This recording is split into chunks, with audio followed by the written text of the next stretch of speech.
Sir, আমাদের হসপিটালের পরিষেবা আপনার কেমন লেগেছে স্যার? নমস্কার, আমার নাম সৌমিত্র সরকার। আমি হুগলি ডিস্ট্রিক্ট একটা কলেজে অধ্যাপনা করি। তো আমাদের কলেজে বিশাল একটা ড্যাকের কাজ চলছিল, সেক্ষেত্রে আমার শরীরটা খারাপ হয়ে যায়। শরীর খারাপ হয়ে যাওয়ার জন্য আমি বর্ধমান চলে আসি। তা বর্ধমান চলে আসে টেস্ট করি, জানতে পারি যে আমার ডেঙ্গু হয়। কারণ আপনারা জানেন হুগলি ডিস্ট্রিক্টে ডেঙ্গু একটা বড় প্রকোপ রয়েছে। সেক্ষেত্রে আমি তারপরে খবর পাই যে এখানে বেঙ্গল ফেড আমাদের বর্ধমানে যে হসপিটালটা আছে এবং তা খুব ভালো পরিষেবা প্রদান করছে। সেক্ষেত্রে আমি একটু কমিউনিকেশন করে আমার যে ডাক্তার আছে সেটা হচ্ছে ডক্টর অর্ণব মাঝি, তার সঙ্গে কমিউনিকেট করি এবং আমার সঙ্গে আমার রীতিমতো কমিউনিকেশন হয় এবং উনি বলেন ঠিক আছে তুমি এখানে অ্যাডমিট হও। এবং রীতিমতো আমি অ্যাস্টনিশড যে এখানকার পরিষেবা কিন্তু খুবই ভালো। কতগুলো জিনিস আমি একটু বলে নিতে চাই।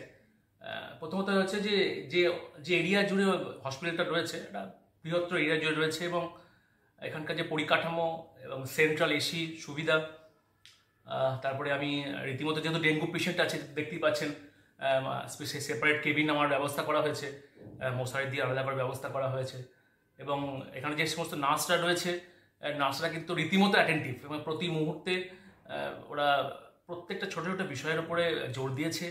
কোনো ক্ষেত্রেই আমাকে একদম একদম বিচলিত করতে চায়নি এবং যখনই মনে হয়েছে যে ওদের শিফটিং চেঞ্জ হবে তখনই আমাকে নক করে গেছে। এবং আরও যে জিনিস, আমার ভাই রানা বসে আছে ওখানে, তা বারবার ওরা কথা বলছে দাদা, একদম আপনি আপনি বলে কথাবার্তা পোলাইট, খুব বিহেভিয়ার খুব পোলাইট। মানে আমি রীতিমতো ভাবছি, মানে আমরা আলোচনা করছিলাম যে এই হসপিটালটাতে তো আমি আগে আসিনি নার্সিংহোমটাতে, সেক্ষেত্রে এখানে এত ভালো পরিষেবা এবং ওরা প্রথম থেকেই কিন্তু বলে দিয়েছে কত খরচা পড়বে, কত তোমার কস্টিং পড়ে, কত তোমার চার্জেস রয়েছে এবং প্রতি মুহূর্তে আপডেট দিয়েছে।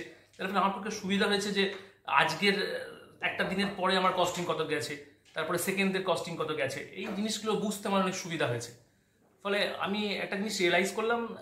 তারপরে ভালোই হলো উনি এসছেন, ডায়েটিশিয়ান ম্যাডামও এসছেন, উনি প্রতি মুহূর্তে আমার কাছে খবর নিয়ে গেছেন তুমি কি খেতে পছন্দ করো বলো, এটাই যে কোনটা তোমার প্রোটিন জাতীয় খাবার হবে তুমি সেইটাকে প্রিফারেন্স দেওয়া।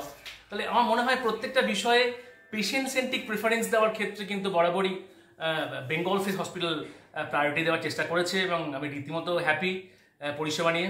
Thank you.